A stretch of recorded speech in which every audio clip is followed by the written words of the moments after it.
Salut, c'est Enzo, bienvenue dans cette nouvelle vidéo. Aujourd'hui, on va voir ensemble comment installer une barre des cookies sur son site WordPress. C'est quelque chose qui est obligatoire maintenant avec la nouvelle réglementation RGPD. Et ça va permettre d'informer vos utilisateurs que vous utilisez des cookies. Donc aujourd'hui, si vous vous demandez est-ce que mon site utilise des cookies, rien que si vous avez Google Analytics, et bien votre site en utilise pour traquer les visites.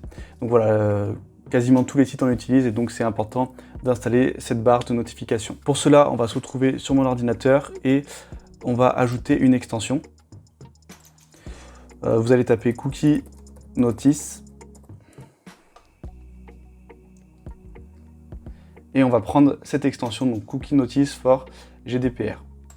On va l'installer, puis on va ensuite l'activer. Maintenant qu'on a installé notre petit plugin, on va se retrouver dans les réglages et on a plusieurs options qui s'offrent à nous. Premièrement, le message que l'on va afficher à nos utilisateurs. Je vais me rendre sur le site pour que vous puissiez le voir.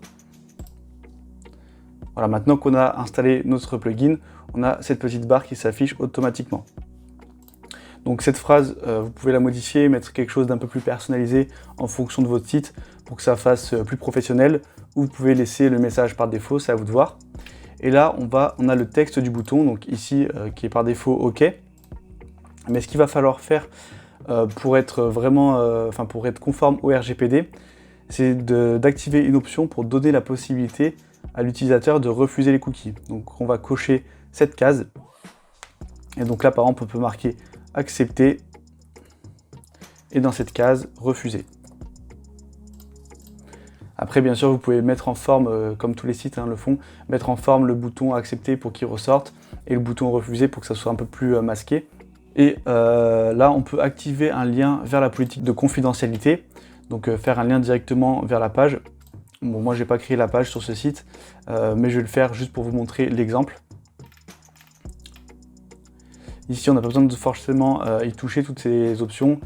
Voilà, ici, on va pouvoir changer les durées d'expiration des cookies. Donc ça, c'est pareil, c'est à vous de voir quand est-ce que vous voulez, quelle période vous voulez définir. Et là, c'est la durée de conservation du cookie lorsque l'utilisateur n'accepte pas la notification. Donc si par exemple il refuse, là par défaut, ça va afficher la notification un mois après. Mais vous pouvez décider d'afficher la notification à chaque fois qu'il revient sur le site, tant qu'il n'accepte pas, ou alors de ne jamais la réafficher pour ne pas spammer la demande.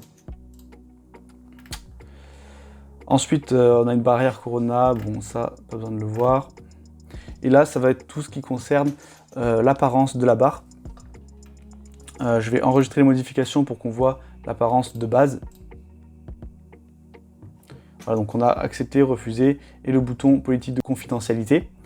Et ici, on a ensuite plusieurs options de style. Donc déjà, la position de la barre, soit en haut, soit en bas. Je vous conseille de la laisser en bas parce que les utilisateurs sont tout simplement habitués à la voir en bas sur la plupart des sites. L'animation, fondu ou glissement, le style de bouton.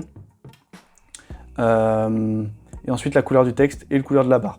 Donc là, on peut voir que les options de personnalisation, elles sont quand même assez limitées.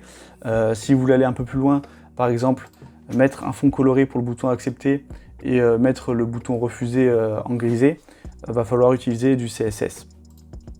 Et donc là, on enregistre les modifications et on a notre barre de cookies. Une fois que l'utilisateur aura cliqué sur accepter, si on se rend sur une autre page, bien sûr, la barre ne s'affiche pas de nouveau. Pareil, si on quitte le site et qu'on retourne sur le site, la barre ne s'affichera plus pendant la durée que vous avez décidé dans les réglages. Voilà, c'est tout pour cette vidéo. J'espère qu'elle vous aura aidé à ajouter une barre de cookies sur votre site. Si c'est le cas, vous pouvez liker cette vidéo afin d'améliorer son référencement. Si vous souhaitez avoir accès à tous les conseils WordPress dédiés aux débutants, je vous invite à vous abonner dès maintenant en cliquant juste ici. Ça va vous permettre de louper aucune vidéo. Et on se retrouve bientôt pour un nouveau conseil WordPress.